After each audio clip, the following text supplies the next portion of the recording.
नमस्कार साथियों। बिल्कुल भूल गए कि उनके कंधे पर बाबा साहब ने किस प्रकार की जिम्मेवारियां सौंपी थी। आज के वर्तमान परिवेश में भी आप चलकर देखें तो कोर्ट कचहरी या शासन प्रशासन के किसी भी विभाग में जाइए जहां पर SC/ST के लोग या कहीं अछूत वर्ग से आने वाले तमाम अधिकारी पदाधिकारी अपने समुदाय और कौम का उद्धार करने के लिए सोचते भी नहीं है। और आप लोगों की असहाय स्थिति के कारण ही आप पर स्वर्ण हिंदू समाज ज्यादतियां, अत्याचार और अन्याय कर रहे हैं। तो आप अछूत के बारे में स्वर्ण हिंदू समाज की यह धारणा बन चुकी है। सच भी है कि आपको कोई मदद करने वाला नहीं है। तो बाबा साहब के सोच दलित, वंचित और अछूत वर्ग में आने वाले तमाम जातियों को जो शासक बनाने की सोच रही है, उसका भाव आपको इसमें स्पष्ट तौर पर समझ में आएगी। मुसलमान के पीछे भारत के मुसलमान समाज की शक्ति और सामर्थ्य जुड़ा हुआ है। यदि आपको ये वीडियो अच्छा लगता है तो आप इसे भिन्न भिन्न ग्रुपों में शेयर करें और इस प्रकार की वीडियो को लेकर कोई बात आ रही है तो उसे कमेंट करके आप मुझे अवगत अवश्य कराएं। इसलिए दलित, वंचित समुदाय के लोग हर गांव में 10-20 की संख्या में होने के बावजूद भी स्वर्ण समाज के लोग इनको ऊपर शोषण, उत्पीड़न, तरह तरह की यातनाएं देकर अत्याचार जारी रखे हुए हैं। नमस्कार साथियों, मैं शिव प्रसाद और नगर विश्वविद्यालय शोध छात्र बोध गया बिहार से। अभी मैं आप लोगों को रंजीत कबीरपंथी के द्वारा लिखी गई पुस्तक मुझे पढ़े लिखे लोगों ने बहुत धोखा दिया है के अंतर्गत एक महत्वपूर्ण शीर्षक पर बात करने आया हूँ। वह है बाबा साहब के दर्द को पहचानिए। इस शीर्षक के अंतर्गत शेष भाग को मैं बताने के पहले आपको एक भूमिका से स्पष्ट करा देना चाहता हूँ। साथियों, यहाँ पे लेखक महोदय बताए हैं कि बाबा साहब के उद्गार के अंतर्गत किसी भी गांव में आप जाएंगे तो 2-4 घर दलित के मिल ही जाएंगे, वहीं 2-4 घर मुस्लिम के भी मिलेंगे। परंतु इन दोनों समुदाय के बीच हिंदू लोगों का जो मानसिकता, सोच और विचार यानी उसके दिलो दिमाग में चलने वाली जो मानसिकता है वह बिल्कुल अलग है। वो इस मायने में अलग है कि दलित वर्ग के गांव में 10-20 घर रहने के बावजूद भी इसे हिंदू लोग शोषित, पीड़ित और अन्य प्रकार से भी इन्हें सताने का कार्य वर्षों से जारी रखे हुए हैं। वही 2-4 घर अगर मुस्लिम हैं तो उन पर इनकी नजर भी नहीं उठती है। इसी संदर्भ में लेखक महोदय यहाँ पे अपने कलमों से लिखे हैं, उसके संदर्भ में मैं पढ़कर सुनाने जा रहा हूँ। इसमें लेखक महोदय लिखते हैं, मेरी दृष्टि में एक ही उत्तर है, वह यह कि 2 मुसलमान के पीछे भारत के मुसलमान समाज की शक्ति और सामर्थ्य जुड़ा हुआ है। इस बात की स्वर्ण हिंदू समाज को अच्छी तरह जानकारी होने के कारण उन 2 घर के मुसलमानों की ओर टेढ़ी आंख उठाकर देखने की किसी हिंदू समाज की हिम्मत तक नहीं होती है। आगे ये बताते हैं कि 2 घरों के मुसलमान की ओर किसी स्वर्ण हिंदू ने टेढ़ी उंगली भी उठाई तो पंजाब से लेकर मद्रास तक और गुजरात से लेकर बंगाल तक के संपूर्ण मुसलमान समाज अपनी शक्ति खर्च करके उनका संरक्षण करेगा।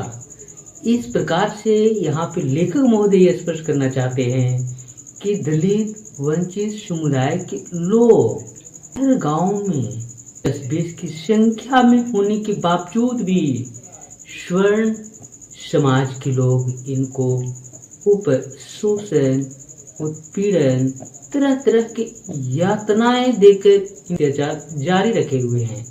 यहाँ तक इस समाज के बहू बेटी को नंगे भी करके घुमाने की कहानियां और संदर्भ बाबा साहब के वक्त भी रही है। अगर हम वर्तमान पीरियड की बात करें तो मणिपुर का, जिसमें महिलाओं को रोड पर नंगे करके घुमाया गया, यह एक प्रत्यक्ष प्रमाण है जिसको लेकर पूरा देश में चर्चाएं हो रही है।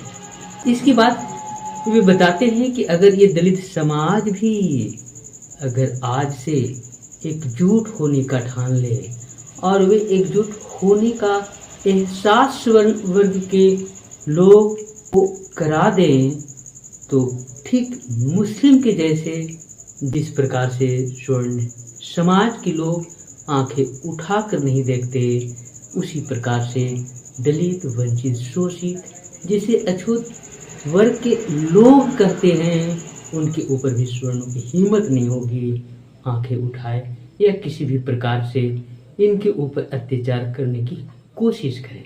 आगे लेखक महोदय लिखते हैं, उसको आप ध्यान से सुनेंगे तो बाबा साहब के सोच दलित, वंचित और अछूत वर्ग में आने वाले तमाम जातियों को जो शासक बनाने की सोच रही है, उसका भाव आपको इसमें स्पष्ट तौर पर समझ में आएगी। आगे लेखक लिखते हैं, यह विश्वास स्वर्ण हिंदू समाज को होने के कारण वे दो घर के मुसलमान निर्भय होकर अपनी जिंदगी व्यतीत करते हैं। परंतु आप अछूत के बारे में स्वर्ण हिंदू समाज की यह धारणा बन चुकी है। सच भी है कि आपको कोई मदद करने वाला नहीं है, आप लोग के लिए कोई दौड़कर आने वाला भी नहीं है, आप लोगों को कोई रुपये पैसे की मदद करने वाला भी नहीं है और न ही आपको सरकारी अधिकारी की मदद मिलने वाली है।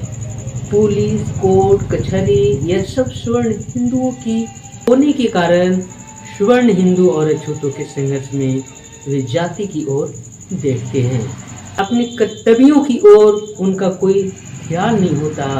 पहले जाति, बाद में कुछ, और जाति वालों की भी इस बात का पूरी तरह से विश्वास होता है कि हमारा कौन क्या बाल बांका कर सकता है।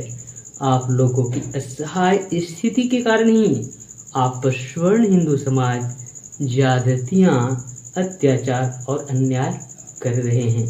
साथियों, ये कंटेंट और इस कंटेंट में लिखे हुए कथनों का जो भाव है उस पर आप गौर करेंगे तो बाबा साहब अपने वक्त में जनप्रतिनिधि और पढ़े लिखे लोग जो शासन और प्रशासन के पदों पर कार्यरत थे, जिन पर बाबा साहब ने बहुत उम्मीद रखे थे कि ये लोग हमारे समाज के वंचित, शोषित, पीड़ित, जिस पर सदियों से अत्याचार होते आया है, उनको ये लोग मदद करेंगे।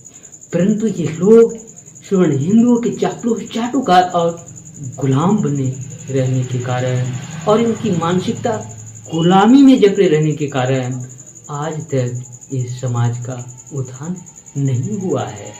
आज के वर्तमान परिवेश में भी आप चलकर देखें तो कोर्ट, कचहरी या शासन प्रशासन के किसी भी विभाग में जाइए जहाँ पर SC ST के लोग या कहीं अछूत वर्ग से आने वाले तमाम अधिकारी पदाधिकारी अपने समुदाय और कौम का उद्धार करने के लिए सोचते भी नहीं है। और सोच भी क्यों आएगी, वो तो हमेशा कृपा दृष्टि और अंधविश्वास से जकड़ा हुआ है। आज भी उन्हें यह एहसास नहीं हो रहा है कि बाबा साहब के बदौलत उन्हें पढ़ने का अधिकार मिला, जीवन में सम्मान और अपने गौरव का अनुभूति हुई, जिसके परिणाम स्वरूप आज उन्हें लोग सम्मान दे रहे हैं। परंतु वे बिल्कुल भूल गए कि उनके कंधे पर बाबा साहब ने किस प्रकार की जिम्मेवारियां सौंपी थी। वे नहीं जिम्मेवारियों को प्रति सजग होने की वजह से उन लोगों को समाज के बीच से कटा सा महसूस हो रहा है। जैसे ही ऊंचे पदों पर वे कार्य करने लगते हैं, एहसास होता है कि मैं इस समुदाय, वर्ग और कम्युनिटी से बिल्कुल ऊपर उठ गया हूँ। साथियों, ये उनकी जो समझ है वो बिल्कुल सरासर गलत है, क्योंकि आप अगर बारीकी ढंग से इनके स्थितियों के बारे में आप अवलोकन करेंगे, तथ्यों को एकत्रित करेंगे, तो आपको पता चलेगा कि ये लोग अभी भी उच्च पद पर कार्यरत रहने के बावजूद भी वे सताए जा रहे हैं। इन पर शोषण, अत्याचार जारी है। न धोबी के कुत्ता के जैसा घर का रहे न घाट का, वे घुट घुट कर जिंदगी जी रहे हैं। हकीकत यही है, और ये बातों को बाबा साहब ने अपने वक्त के पढ़े लिखे लोगों की स्थिति यानी मन स्थिति को रीड करके वे कह चुके थे, और उनको जो पीड़ा हुई थी उस पीड़ा को उन्होंने एक ही लाइन में व्यक्त किए थे। वह यह था कि मुझे पढ़े लिखे लोगों ने बहुत धोखा दिया है। इसी पीड़ादायक हेडिंग को ही यहाँ पे पंथी ने पुस्तक बनाए हैं, जिसमें उन्होंने बाबा साहब के पीड़ादायक अनेक घटनाओं को लिखे हैं। इसी के साथ आप तमाम लोगों को मेरी ओर से बहुत बहुत धन्यवाद, साधुवाद। यदि आपको ये वीडियो अच्छा लगता है तो आप इसे भिन्न भिन्न ग्रुपों में शेयर करें, और इस प्रकार की वीडियो को लेकर कोई बात आ रही है तो उसे कमेंट करके आप मुझे अवगत अवश्य कराएं। इसी के साथ आप लोगों को पुनः बहुत बहुत धन्यवाद, साधुवाद।